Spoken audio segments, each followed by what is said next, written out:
నమస్కారం వార్తలకు స్వాగతం. ముందుగా ముఖ్యాంశాలు. కేంద్ర మంత్రి బండి సంజయ్ ప్రెస్ మీట్, పలు అంశాలపై వివరణ.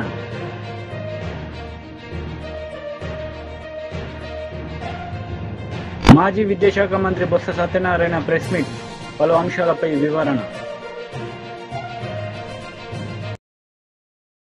బొత్స సత్యనారాయణ మీడియా సమావేశం నిర్వహించారు. ఈ సందర్భంగా పలు అంశాలపై ఆయన మాట్లాడారు. ఒక్కటే ఏ విజయనగరం పట్టణం మధ్యలో ఉందో అదిగో ఆటంకం ఉంది, ఈ దౌర్జన్యం ఉందని చేస్తే వేరు. ఒక మారుమూల గ్రామం, ధనాన్పేట గ్రామం, అంతా కలిపితే ఒక 5 సెంట్లో 10 సెంట్లో 5 సెంట్లు ఉంటుంది. ఒక నిజంగా వాళ్ళు ప్రభుత్వ స్థలంలో ఉంటే వాళ్ళు అర్హులైతే అంతేగాని వాళ్ళకి పొజిషన్ సర్టిఫికేట్ ఇచ్చి వాళ్ళకి తగలపరచని తప్పేముంది? వాళ్ళు అర్హుడు కాకపోతే నోటీస్ ఇచ్చి ఇది కాదురా బాబు అని అని చెప్పాలి. దేనికోసం ఇది? ఏం సాధిస్తామని మీరు రాజకీయాలు అంటే ఇలాంటివన్నీ కూడా జిల్లాలో కొత్త సంస్కృతిని తేవడానికి మరి ప్రయత్నం చేస్తున్నారా? ఆలోచించండి.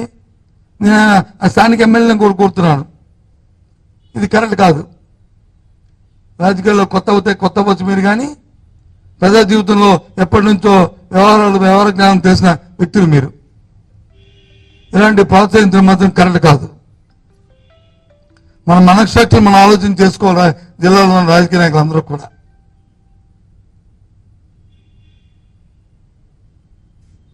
ఇటువంటి దౌర్జన్యకాండల్ని తీవ్రంగా ఖండిస్తున్నాం. రాష్ట్రంలో జరుగుతున్నాయి. గత 45 ఎన్నిక ఫలితాలు వచ్చిన దగ్గర నుంచి ఏ విధంగా జరుగుతున్నాయో చూస్తున్నాం.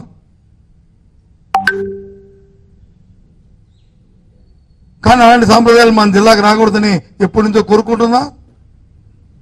మాకు అవకాశం ఇచ్చిన, భగవంతుడు అవకాశం ఇచ్చిన దగ్గర నుంచి కూడా ఇలాంటివి ఎక్కడ కూడా దరిదాపులకు కూడా రానికుండా చేశాం. మా దగ్గర కూడా వచ్చే కంప్లైంట్లు, ఏ వ్యక్తి అయితే ఇప్పుడు ఆ ఊర్లో కంప్లైంట్ పెట్టారో ఆ వ్యక్తులు ఆ గ్రామాల్లో చేసిన గత 20-30 సంవత్సరాల నుంచి ఏ విధంగా వాళ్ళు చేశారో అన్ని వాళ్ళ మనస్సాక్షికి వాళ్ళకి తెలుసు. ఎప్పుడైనా ఎవరు పట్టాన్ని కొట్టడానికి కానీ, లేదా ఎవరి పేకాన్ని తీయడానికి కానీ, ఎవరు అవసరం ధ్వంసం చేయడానికి కానీ ఎప్పుడు ఆలోచన చేయలేదే. అవకాశం ఉన్నంత వరకు ఎదురుబడి సాయం చేయడానికి ఆలోచన చేస్తాం. రాజకీయం అంటే అది. ప్రజా జీవితంలో ఉన్న వాళ్ళు 10 శభాష అనిపించుకోవాలి. అలాగని నేను తప్పు నుంచి ఒత్తాసు పలకట్లే. పాము నేను చూశాను, నాకు ఎవరో ఒక అబ్బాయి మేము చూడండి ఎంత దీనంగా అవునాదు వింటుంటే. ఎవరో విధంగా మీరు పర్మిషన్ ఇచ్చారు. ఒక కార్మిక జమానికి సంబంధించిన ఒక వ్యక్తిత్వాలకి ఇంటిని వచ్చి కూర్చోడానికి మీరు కలెక్టర్ గారు కదా ఒకసారి పిలిపించుకుని అబ్బాయిని నువ్వు రెస్పాన్స్ పర్సనే కదా, నువ్వు ఆలోచించి బాబు అని చెప్తే అయిపోయా.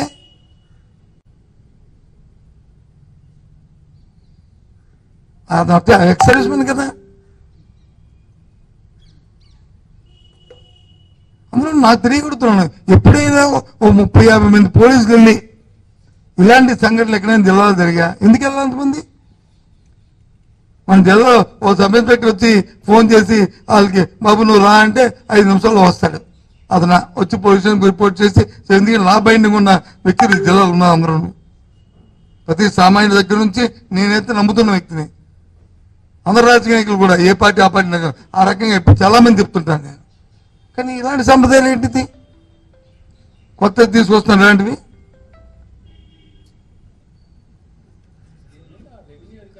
రాత్రి అయితే పగలైతే రాత్రి వస్తుంది. దయచేసి అలాంటి సాంప్రదాయాలు మన జిల్లాలో రానివద్దు. కొద్దిగా సమన్వయం పాటించండి. మన దృష్టికి ఏదైనా నాయకులు ఎన్నుకోబడిన నాయకుల దృష్టికి ఏదైనా వస్తే రాజకీయ కోణంతో పాటు రెండు మానవతా దృక్పథం కూడా ఆలోచన చేయండి. మన మానవులం,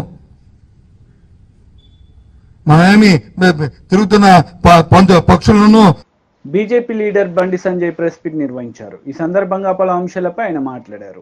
రాష్ట్ర ప్రభుత్వం కూడా కేంద్రం యొక్క సహకారం తీసుకుంటాం ప్రధానమంత్రి ఆవాస్ యోజన కింద అని చెప్పి కూడా స్పష్టం చేయడం జరిగింది. దాంతోపాటు కేంద్ర పన్నుల రూపేణ ట్యాక్స్ డెవల్యూషన్ 26,216 కోట్లు, ట్యాక్స్ డెవల్యూషన్ 26,216 కోట్ల రూపాయలు, గ్రాంట్ ఇన్ ఎయిడ్ ద్వారా 21,075 కోట్ల రూపాయలు, FRBM కు లోబడి 62,000 కోట్ల రుణాలు ఇవాళ తెలంగాణకు ఇచ్చింది. మొత్తము 2,91,000 కోట్ల 2,91,000 కోట్ల రాష్ట్ర బడ్జెట్లో నిధులు అప్పుల రూపేణా కేంద్రం అంటే 2,91,000 రాష్ట్ర బడ్జెట్లో కేంద్రము 1,09,000 కోట్ల రూపాయలు నిధులుస్తున్నది. అంటే బడ్జెట్లో 2,00,000 కోట్ల బడ్జెట్ రాష్ట్ర ప్రభుత్వం అయితే 1,00,000 కోట్ల రూపాయలను కేంద్రం ఇస్తూ నిధుల రూపాయలు అని కలిపి ఇవ్వాలి. కానీ కేంద్రం ఏమి ఇస్తలే అంటారు. రైల్వే కేటాయింపులకు సంబంధించి తెలంగాణకి బడ్జెట్లో 5,336 కోట్ల రూపాయలు ప్రత్యేకంగా తెలంగాణకు రైల్వే బడ్జెట్ కేటాయించడం జరిగింది. దీంతోపాటు గతంలో బీఆర్ఎస్ పార్టీ ఏం చేయలేనది గతంలో 9 నెలల్లో 31,221 కోట్ల రూపాయల ఖర్చును ఇలా పోయేసరి గత 10 నెలలో తెలంగాణ రాష్ట్రానికి కేంద్ర ప్రభుత్వం రైల్వే కోసం కేటాయించడం జరిగింది. యూపీఏ ప్రభుత్వము గతంలో కేటాయించిన దానికంటే 20 రెట్లు ఎక్కువ కేటాయించినాం. ఈ 10 నెలలు 32,946 కోట్ల వ్యయంతో నూతన రైల్వే ట్రాక్ల నిర్మాణం తెలంగాణ రాష్ట్రంలో చేపట్టడం జరిగింది. ఇప్పటికే 100% రైల్వే విద్యుతీకరణ పనులు పూర్తి చేస్తాం. 100% తెలంగాణ రాష్ట్రంలో ఎక్కడ కూడా కనీసం పెండింగ్ లేదు ఎక్కడ కూడా. దాంతోపాటు తెలంగాణ రాష్ట్రంలో 437 ఆర్ఓబీలు ఆర్యూబీలు 437 కరీంనగర్లో తీవ్ర పని కూడా ఉన్నది. 40 రైల్వే స్టేషన్ ఆధునీకరణ పనులు దానిలో భాగంగా కరీంనగర్, పెద్దపల్లి, రామగుండం రైల్వే స్టేషన్ కూడా కొత్త టెక్నాలజీతో ఆధునీకరించే పనులు కూడా ప్రారంభమైనాయి. 217 కోట్లతో సికింద్రాబాద్ రైల్వే స్టేషన్ ఆధునీకరణ జరుగుతున్న విషయం అందరికీ తెలిసిందే. చెర్లపల్లిలో హైదరాబాద్లో ఈ ట్రాఫిక్ ఇబ్బంది వల్ల దాంతో ప్రజలు ఇబ్బంది పడుతున్నారు. కేవలం నాంపల్లి, సికింద్రాబాద్ స్టేషన్లే ఉన్నాయి. కానీ ప్రజలు సమయాన్ని చేరుకోలేకపోతున్నారు అని చెప్పి ఉద్దేశంతో చెర్లపల్లిలో నూతన టెర్మినల్ పనులు కూడా 99% పూర్తయింది. ప్రారంభోత్సవానికి సిద్ధం ఉంది. చిన్న కొన్ని సమస్యలు ఉన్నాయి కాబట్టి దాన్ని కూడా పూర్తి చేసి ఇలా ప్రధానమంత్రితో ప్రారంభించడానికి కిషన్ రెడ్డి గారు ప్రయత్నిస్తూ ఉన్నారు. ఇవి కేంద్ర ప్రభుత్వము తెలంగాణ రాష్ట్రానికి ఇచ్చింది. ఈ దేశ ప్రజలకు అందించిన బడ్జెట్ కేంద్ర ప్రభుత్వం. ఇవన్నీ వాళ్ళు అడుగుతూ ఏమంటారంటే లేదు 10,000 రూపాయన మేము ఇస్తాం కదా అంటారు. మరి కేంద్రం కూడా 10,000 రూపాయలు ఇస్తారు కదా. ఇవాళ కేంద్రం కూడా 10,000 రూపాయన అనేక విభాగానికి సంబంధించి కానీ, సంక్షేమానికి సంబంధించి కానీ, అభివృద్ధికి సంబంధించి కానీ ఆ విభాగాలకు సంబంధించి నిధులు కేటాయించిన కేంద్ర ప్రభుత్వం కూడా. ఇవాళ 1,90,000 కోట్ల రూపాయల పైగా కేంద్ర నిధులు సమకూరిస్తే రాష్ట్ర బడ్జెట్లో కనీసము దాని గురించి ప్రస్తావన లేదు. ఇలా ఆర్థిక శాఖ మంత్రి గారే అయిపోయారు. ఆర్థిక శాఖ మంత్రి గారే క్లారిటీ ఇచ్చింది. అలా ఇవాళ జిఎస్టీ ఆదాయంలో 74%, జిఎస్టీ ఆదాయంలో తెలంగాణ జిఎస్టీ ఆదాయంలో 74% 3 రాష్ట్ర. వైసీపీ లీడర్ మీడియా సమావేశం నిర్వహించారు. ఈ సందర్భంగా పలు అంశాలపై ఆయన మాట్లాడారు. స్థానంలో ఉండేది సంస్కరణలే కాకుండా ఫీడ్బ్యాక్ నుంచి అంటే ప్రజలు ఇచ్చిన ఫీడ్బ్యాక్, పరిశ్రమ ఎవరైతే స్థాపించినారో వాళ్ళ ఫీడ్బ్యాక్, వ్యాపారస్తుల ఫీడ్బ్యాక్ నుంచి చూస్తే 1వ స్థానంలో ఉన్నారు. కానీ మీరు చెప్పే ప్రకారం అయితే అప్పట్లో ప్రగతి ఉంది, ఇప్పుడు లేదు అని అంటారు. ఎంత అన్యాయంగా చెప్తారండి అది. అదేవిధంగా డైవర్షన్ ఆఫ్ ఫండ్స్ త్రూ ఎంత అండి, ఇప్పుడు ఏ విధంగా డైవర్ట్ చేసినారండి? ఇప్పుడు లిక్కర్ ఏదైతే అమ్ముతామో ప్రభుత్వం లిక్కర్ సేల్స్ చేసినప్పుడు దాంట్లో ఒక 6-7 రకాల కాంపోనెంట్స్ ఉంటాయి. ఒకటి లైసెన్స్ ఫీ, ఒకటి ఎక్సైజ్ డ్యూటీ, ఒకటి అడిషనల్ ఎక్సైజ్ డ్యూటీ, ఒకటి ప్రివిలేజ్ ఫీ, ఒకటి ఏఆర్ఈటీ, ఒకటి ఆర్ఈటీ, ఒకటి స్పెషల్ మార్జిన్, అదర్స్. అయితే ఇంతకుముందు తెలుగుదేశం ప్రభుత్వంలో రీటైల్ షాపులు ఉన్నప్పుడు లిక్కర్ సేల్స్ అన్నీ కూడా ఆ ఊర్లో ఉండే వాళ్ళు సిండికేట్ అయిపోయి వాళ్ళే తెలుగుదేశం వాళ్ళే లిక్కర్ షాప్ నడుపుతూ సిండికేట్ అయ్యి ఆ సిండికేట్లో భాగంగా ఎంఆర్పి ఏదైతే ఉందో అంతకంటే ఎక్కువ అమ్మేవాళ్ళు. అంటే ఉదాహరణకు ఒకవేళ బియర్ బాటిల్ ఒకటి 100 రూపాయలు అయితే ఒక 10 రూపాయలు 20 రూపాయలు వాళ్ళు సిండికేట్ చేసుకొని ఆ ఊర్లో ఎక్కువ అమ్మేవాళ్ళు. మా ప్రభుత్వం వచ్చిన తర్వాత ప్రభుత్వం ఎప్పుడైతే సేల్స్ స్టార్ట్ చేసిందో ఆ సేల్స్ స్టార్ట్ చేసిన తర్వాత ఆ అన్ఆథరైజ్డ్గా అనధికారికంగా ఏదైతే ఎక్కువ రేట్ అమ్ముతున్నారో అందాజుగా అది ఎంత అని కనుక్కొని దాన్ని ఏఆర్ఈటీ, అంటే ఉదాహరణకు 100 రూపాయల బీర్ ఒకవేళ 110 రూపాయలు అమ్మే పాటైతే ఆ 10 రూపాయలు అనధికారికంగా ఏదైతే వసూలు చేస్తూ ఉన్నారో అది ఏఆర్ఈటీ అని పెట్టి ఆ ఏఆర్ఈటీ అడిషనల్ రీటైల్ ఎక్సైజ్ ట్యాక్స్ పెట్టి ఆ ఏఆర్ఈటీని ప్రభుత్వంకు సంబంధించిన స్టేట్ డెవలప్మెంట్ కార్పొరేషన్ యొక్క కార్పొరేషన్కు సంబంధించిన అప్పు దిద్దేదానికి ఎస్క్రో చేసి ఆ అప్పు కూడా ఏ విధంగా చేయడం జరిగింది, అది చట్టపరంగా అసెంబ్లీలో చట్టం చేసి చేయడం జరిగింది. ఆ అప్పు కూడా దేనికి, కేవలం 4, రైతు భరోసా, అదేవిధంగా ఆసరా, అదేవిధంగా చేయూత, అదేవిధంగా అమ్మఒడి, కేవలం 4 కార్యక్రమాలకు మాత్రమే. అంటే ఒక మందు సీసా అమ్మితే మందు సీసా మీద అనధికారికంగా ఎవరైతే సంపాదిస్తున్నారో అనధికారికంగా సంపాదనను అధికారికంగా తీసుకొని ఆ డబ్బులతో మాత్రమే ఈ 4 మంచి స్కీములు జరిగితే దాన్ని అన్యాయం అండి అని అన్నారు. మరి ఈరోజు మేధావులు కదా, మేధావులు అయితే మరి ఏ విధంగా మీరు 2 నెలలు అయినా కూడా ఇంచుమించు అదే సేల్స్ నడుపుతున్నారండి? ఎందుకు నడుపుతున్నారు అదే సేల్స్? అదేవిధంగా స్టేట్ ఫైనాన్షియల్ కార్పొరేషన్ ఏదైతే పెట్టినారో ఏమన్నారు, రీరూటింగ్ డైవర్షన్ ఆఫ్ ఫండ్స్.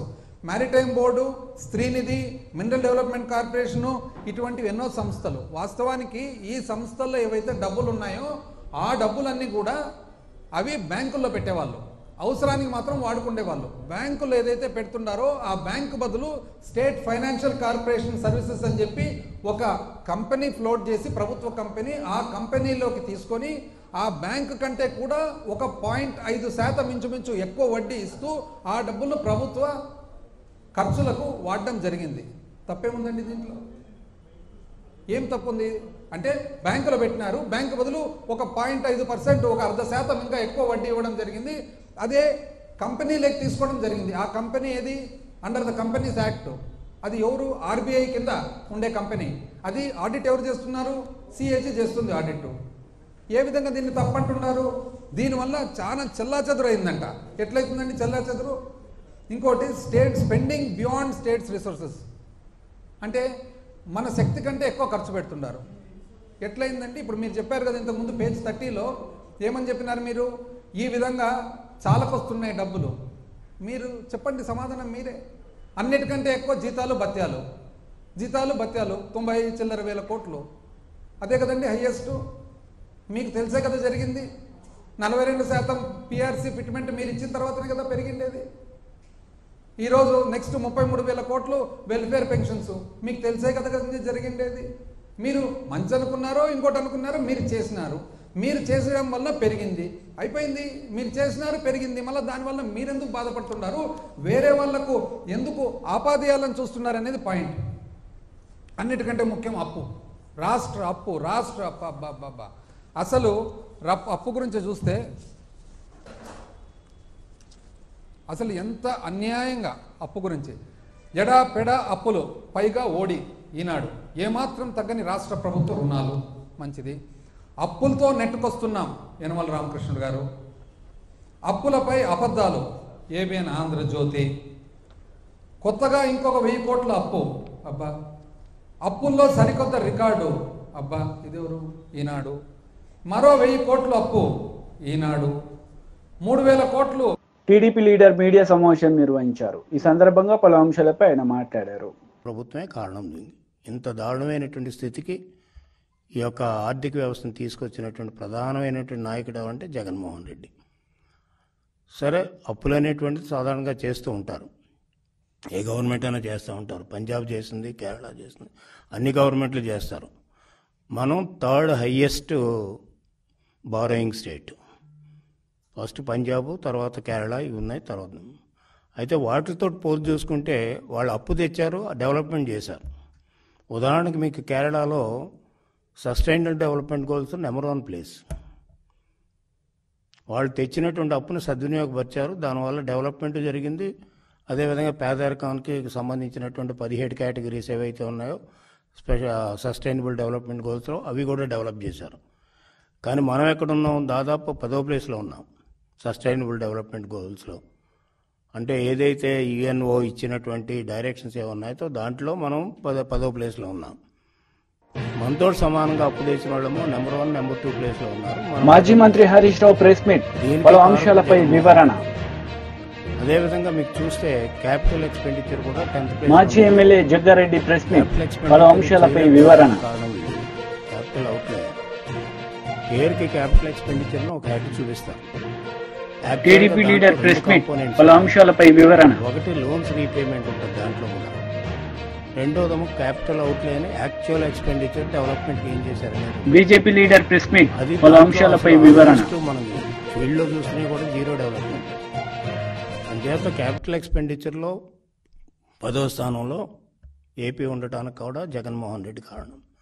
అంచేత ఇన్ని కోట్ల రూపాయలు అప్పు తెచ్చినటువంటిది వాళ్ళు చెప్పినట్టుగా నేను ఎక్సైజ్ పెంచాను, అదేవిధంగా ఇసుక పెంచాను, ఇవన్నీ నేను చాలా ఆర్థిక వ్యవస్థను చాలా రెవెన్యూ చాలా పెంచానని చెప్తున్నాడు. నేను ఒక్కటే అడుగుతున్నాను, మీరు పెంచారంటున్నా ఇన్ని అప్పులు పెరిగాయి కదా, అదేవిధంగా ఎక్సైజ్ ఆదాయం పెరిగింది కదా, లేకపోతే కొన్ని ఆదాయాలు మీరు పెంచారు కదా, ఈ పెంచినటువంటి డబ్బు ఎక్కడికి పోయింది అనేటువంటిది ఇప్పుడు జగన్మోహన్ రెడ్డి చెప్పాలి. ఎందుచేతంటే పెంచిన తర్వాత మీకు డెవలప్మెంట్ జరిగిందంటే డెవలప్మెంట్ జరగలేదు. డెవలప్మెంట్ జరిగితే దానికి ఈక్వేట్ అవుతుంది. డెవలప్మెంట్ జరగకుండా అప్పులు మాత్రం పెంచుకున్నారు. ఆదాయం కొన్ని చోట్ల వాళ్ళకి కావాల్సిన చోట ఆదాయాలు పెరిగాయి. ఆ పెరిగినటువంటి ఆదాయాలకి అప్పులకి దానికి సరిసమానంగా అభివృద్ధి జరగలేదు. సంక్షేమ కార్యక్రమాలకు వాళ్ళే చెప్పారు 54,000 కోట్ల రూపాయలు సంవత్సరానికి ఇస్తున్నామని వాళ్ళే చెప్పారు. సజ్జలు ఒక సందర్భంలో చెప్పాడు. అంటే టోటల్ బడ్జెటెడ్ అమౌంట్. ఇది ఒకటి. సంక్షేమ కార్యక్రమాలు కానీ వాళ్ళు సరిగ్గా చేసి ఉంటే డబ్బులు బటన్ నొక్కుతున్నామని చెప్తున్నారు తప్ప ఆ అమౌంట్ ఎక్కడికి వెళుతుంది, ఎవరికి వెళుతుంది అనేటువంటిది మాత్రం ఇప్పటికీ క్లారిటీ లేదు. దానివల్ల ఎందుకని ఇందాక నేను చెప్పినట్టుగానే SDGs ఏదో ఉందో sustainable development goals, that is pertaining to poverty, inequality, అదే హెల్త్, ఎడ్యుకేషన్, ఇవన్నీ కేటగిరీస్. అవి 17 కేటగిరీస్. అవన్నీ కూడా లోయర్ లెవెల్లోనే ఉన్నాం మన ఆంధ్రప్రదేశ్. అంటే నిజంగా వీళ్ళు ఇచ్చినటువంటి చూస్తే అవి బాగా మంచి ర్యాంకింగ్ వచ్చి ఉండవలసింది సస్టైనబుల్ డెవలప్మెంట్ గోల్స్. ఆ ర్యాంకింగ్ రాలేదు. రెండోది ఈ రోజు రిపోర్ట్స్ అన్నీ కూడా చాలా రిపోర్ట్ చెప్తున్నాయి పేదరికం పెరిగింది అనేటువంటిది రిపోర్ట్ జరుగుతున్నాయి. అదేవిధంగా ఇన్ఈక్వాలిటీస్, అసమానతలు పెరిగాయి, ఆర్థిక అసమానతలు పెరిగాయి అంటున్నారు. మనం చెప్పేది కదా ఇంటర్నేషనల్ రిపోర్ట్స్ ఇవన్నీ కూడా మల్టీ డైమెన్షనల్ పవర్టీ రిపోర్ట్లు ఇవన్నీ కూడా ఉన్నాయి. ఆక్స్ఫర్డ్ యూనివర్సిటీ వాళ్ళు చేసాయి. ఈ రిపోర్ట్లో అన్నీ కూడా చూస్తే పేదరికం పెరిగింది అంటే గ్రోత్లో వాళ్ళు తగ్గినట్టు చూపించవచ్చు, కానీ నెంబర్ ఆఫ్ పర్సన్స్ పెరుగుతున్నారు, పేదరికం పెరుగుతుంది, అదేవిధంగా అసమానతలు పెరుగుతున్నాయి. మరి నిజంగా నువ్వు బటన్ నొక్కి వెల్ఫేర్ స్కీమ్స్ కానీ పక్కాగా చేసుంటే పేదరికం ఎందుకు తగ్గలేదు? అదేవిధంగా ఇన్ఈక్వాలిటీ, అసమానతలు ఎందుకు తగ్గలేదు? అసమానతలు 10% అసమానతలు పెరిగాయి 5 yearsలో. పేదరికం దాదాపు మనం ఒకప్పుడు చూస్తే తెలుగుదేశం ప్రభుత్వం హయాంలో 2-3 ప్లేసుల్లో ఉండేవాళ్ళం. ఈనాడు దాదాపు 5వ ప్లేస్లోకి వచ్చింది. ఎందుకు వచ్చింది 5వ ప్లేస్లోకి అంటే నీకంటే బాగా మిగతా రాష్ట్రాలు చేశారు. నువ్వు ఇంత అప్పు తెచ్చినప్పుడు కూడా నువ్వు చేయలేకపోయావు. దీనికి సమాధానం చెప్పాలి. అదేవిధంగా చూస్తే మీకు ఈ రకమైనటువంటి అప్పులు తీసుకొచ్చి ఈరోజు నేను అప్పులు చేయలేదు, 7 లక్షల పైకి చిలుకు మాత్రమే నేను మాది అప్పు మీరు ఎక్కువ చూపిస్తున్నారు అన్నప్పుడు are you ready for debate even on the floor of the house, లేకపోతే బయట కానీ మీరు డిబేట్కి వస్తారా జగన్మోహన్ రెడ్డి గారు వీటి మీద డిస్కస్ చేయడానికి, మీ ఈ శ్వేతపత్రం మీద డిస్కస్ చేయడానికి అని ఛాలెంజ్ చేస్తున్నా. అదొకటి. రెండవది వచ్చేటప్పుడు మీరు చూస్తే వీళ్ళు చేసినటువంటి కార్యక్రమాలు ఎకానమీకి వెళ్తే, ఎకానమీలో మీరు చూస్తే నేను ఇంతకుముందు కూడా పేపర్ రిలీజ్ చేశాను, ఇవన్నీ ఎక్కడి నుంచో తేలేదు. వైసీపీ లీడర్ మీడియా సమావేశం నిర్వహించారు. ఈ సందర్భంగా పలు అంశాలపై ఆయన మాట్లాడారు. లేదంటే శక్తిలో ఏమి ఇబ్బంది లేదు, శక్తి ఉంది, యుక్తి ఉంది. ఆ యుక్తి పనిచేసింది కాబట్టి శక్తి బలహీనపడిపోయింది. డబ్బులు కొట్టాలనేటువంటి యుక్తి ఎప్పుడైతే సోమిరెడ్డికి పనిచేసిందో సోమిరెడ్డి శక్తి బలహీనం అయిపోయింది. యుక్తి శక్తి లేనోడు కాదు, రెండు ఉన్నాయి. ఆ శక్తి బలహీన పడిపోవడానికి యుక్తి కారణం, డబ్బులు పడిపోయింది. కాబట్టి అక్కడ సంబంధించినటువంటి దాంట్లో అందుకనే నేను చెప్పేది ఏంటంటే చంద్రబాబు నాయుడు గారు మాటలు చెప్పడం మాని నేను చెప్పినటువంటి డిస్టిలరీస్ మీద ఎంక్వైరీ చేయించి, నేను చెప్పినటువంటి కంటైనర్ టెర్మినల్ మీద విచారణ చేయించి, నేను చెప్పినటువంటి మీ వాళ్ళు చేసే దౌర్జన్యాలు, బలవంతపు వస్తువులు ఏదైతే ఉన్నాయో కంపెనీలకు సంబంధించి వాటి మీద విచారణ చేపించి, అదేవిధంగా ఫ్లై యాష్ బల్కర్ల మీద విచారణ చేపించి, శాండ్కి క్వారీకి సంబంధించి గ్రావెల్కి సంబంధించినటువంటి క్వారీల మీద విచారణ చేపించి, లేఅవుట్ల దగ్గర డబ్బులు ఎమ్మకొట్టుడు కొట్టి వాళ్ళని బ్లాక్మెయిల్ చేసి ఇబ్బందులు పెడుతున్నట్లు దాని మీద విచారణ చేపించి. కాబట్టి ఈ పోరాట యోధుడు ధర్మల్ విద్యుత్ కేంద్రాలకు సంబంధించి పోయాడు. ఆ ధర్మల్ విద్యుత్ కేంద్రాలకు పాపం అందరూ ఏదో కమ్యూనిస్టులు అందరూ కలిసి చేస్తున్నారు పోరాటం. పెద్ద జెండా ఎత్తకపోయాడు. వాళ్ళు మన ఎన్ని చిన్న చిన్న జెండాలు కదా అని ఆ జెండాలని తీసుకొచ్చి ఈ జెండా, ఈ పాపం సోమిరెడ్డి పెద్ద జెండా కదా అని సోమిరెడ్డి జెండా నీడలో పెట్టారు. వాళ్ళు మొత్తం తీసిపోయి వాళ్ళ దగ్గర కూర్చొని అమ్మకు నూకేడు అమ్మి క్యాష్ చేసుకున్నాడు. ఇప్పుడు ఎప్పుడో చెప్పాడు సారా ఉద్యమం అని. అప్పుడు నీకింత పనితనం ఉందని ఎవరు గుర్తించుంటే ఆ రోజే బేర సారా జరిగి సారా ఉద్యమాన్ని కూడా ఎవరు ఒక లెక్కర్ కాంట్రాక్టర్కి అమ్మ నూకుండేవాడు. ఆ రోజుకి నీలో ఇంత పరిణితి, ఇంత శక్తి, ఇంత యుక్తి, ఇంత చావ, ఇంత కండబలం, ఇంత గుండె బలం ఉన్నాయనేటువంటిది తెలియలే పాపం. నిన్ను ఎవరు కనిపెట్టలేకపోయారు. ఎందుకంటే రాజకీయాల్లోకి రాలేదు కదా, అప్పటికి నీ ప్రావీణ్యం ప్రజలకు తెలియదు కాబట్టి, వాళ్ళు ఎవరు ముందుకు రాలేదు కాబట్టి పాపం నువ్వు ఆ రోజు దాని ఏదో ఉద్యమాన్ని ముందు పెట్టి నడిపించావు. లేకపోతే దాన్నే ఆమోగ నూకుండేవాడు, దాన్నే అమ్మేసి ఉండేవాడు. ఇది సారా ఉద్యమంతోనే నీ అమ్ముడు కార్యక్రమం ప్రారంభమైండేది ఈ జిల్లాలో. కాబట్టి తర్వాత ధర్మల విద్యుత్ కేంద్రాలు వచ్చినా ఏదొచ్చినా సరే ఎవడో ఒకటి చెప్పండి నిన్న, ఏంద్రా నాయన పరిస్థితి అంటే ఏమి లేదు సార్, సాధారణంగా కళాకారులు ఏం చేస్తారంటే ఏదన్నా కళను ప్రదర్శించిన తర్వాత దుప్పటి పరిస్థితి కూర్చుంటాడు. అట్లా సోమిరెడ్డి పని ఏంటంటే దుప్పటి పరిస్థితి కూర్చొని ఉన్నాడు. ఎల్కిలు అయిపోయినాయి మీరు కానీ నేను చెప్పి దుప్పటి పరిస్థితి దుప్పటి మీద కూర్చొని ఉంటే ఎవడన్నా వస్తే ఆ దుప్పటి మీద వేసిపోండి అని చెప్పినాను. కళాకారుడు చేసే పని ఏంది, ఎవడన్నా ఒకటి మామూలుగా ఏదన్నా ఒక ప్రదర్శన ఇస్తే ఆ ప్రదర్శన అయిపోయిన తర్వాత ఏం చేస్తారంటే పేద కళాకారులు కానీ యాచకులు కానీ దుప్పటి ఒకటి పరిస్థితి కూర్చుంటారు. అంటే నేను ప్రదర్శించినటువంటి దాని మీద ఏమని అట్టా అయ్యా నేను ఏదో ఎన్నికల్లో గెలిచాను, నేను ఆ ప్రదర్శనకి మీరందరూ ఇచ్చోధికంగా సహాయ సహకారాలు అందించండి అని చెప్పి కాకపోతే పాము వాళ్ళు అర్థిస్తారు, నువ్వు బెదిరిస్తున్నావు అని పెద్ద తేడా లేదు ఇద్దరికి. వాళ్ళు అర్థిస్తారు అయ్యా ఏంటి అని ఏదన్నా దానం చేయండి అని, నువ్వు ఇస్తావా ఇవా లేకపోతే నేను అంత చూడమంటావు, బెదిరించి అంత ఇచ్చుకుంటున్నావు, అంతే తేడా. కాబట్టి ఎన్నికల్లో గెలిచావు, దుప్పటి పరిచేసావు, వాటికి సంబంధించినటువంటి దాంట్లో అన్ని కార్యక్రమాలు ఉన్నాయి. కాబట్టి నీకు కానీ తెలుగుదేశం పార్టీకి కానీ చంద్రబాబు నాయుడుకి కానీ చిత్తశుద్ధి ఉంటే నేను ఈరోజు ఆరోపించినటువంటి అంశాల మీద విచారణ చేయించి దీంట్లో ఎందుకంటే ఈరోజు నీ ప్రభుత్వం ఉండొచ్చు, రేపు ప్రభుత్వం మారచ్చు. గతంలో కూడా నువ్వు చేసినటువంటి ఇబ్బందులకి ఆ రోజు నీరు చెట్టు కింద నువ్వు దోచుకున్నావు. ఏ విధంగా దోచుకున్నావో నాకు తెలుసు. ఎందుకంటే నీకు ఇచ్చింది మాన్యువల్ రేట్, నువ్వు చేసింది మిషన్లతో. తెలిసిన తర్వాత తెలియనటువంటి వాడు కాదు, నీలాగా పెద్ద చదువు చదువుకొని చీఫ్ ఇంజనీర్ స్థాయి అవుతుంది కానీ నేను ఏదో మామూలుగా బీటెక్ చదువుకున్నటువంటి సివిల్ ఇంజనీర్ నేను. కాబట్టి నాకు అంత మాత్రం తెలియకపోలే. కాకపోతే ఆ కాగితాలన్నీ తీసుకొస్తే ఉద్యోగస్తులు నా దగ్గరికి వచ్చి సార్ ఏదో చెప్పారు చేశాం పొరపాటు, ఈరోజు మేము దానివల్ల లబ్ధి పొందింది ఏమి లేదు, మా చేత చేయించారు లబ్ధి పొందాం, ఈరోజు మీరు దీని మీద చర్యలు తీసుకుంటే మా కుటుంబాలు వీధిని పడతాయంటే ఆ ఉద్యోగుల శ్రేయస్సును చూసి ఆ ఉద్యోగస్తుల ముఖం చూసి ఒక్క దాని మీద కూడా ఎంక్వైరీ వేయించలేదు. ఆ రోజు నువ్వు దోచుకున్నావు, నీరు చెట్టు మీద నిన్ను గతంలో చెప్పాం, కానీ ఎందుకు విచారణ వేయించలేదు అంటే వాళ్ళ పాప మా ఉద్యోగస్తుల ముఖం చూసి విచారణ చేయించలేదు.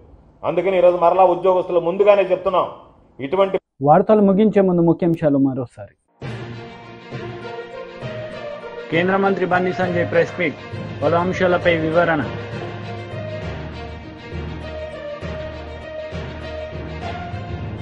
మాజీ విద్యాశాఖ మంత్రి బొత్స సత్యనారాయణ ప్రెస్ మీట్, పలు అంశాలపై వివరణ. ఈ వార్తలు ఇంతటితో సమాప్తం. తిరిగి ప్రసారమయ్యే వార్తల్లో మళ్ళీ కలుద్దాం. అంతవరకు సెలవు. నమస్తే.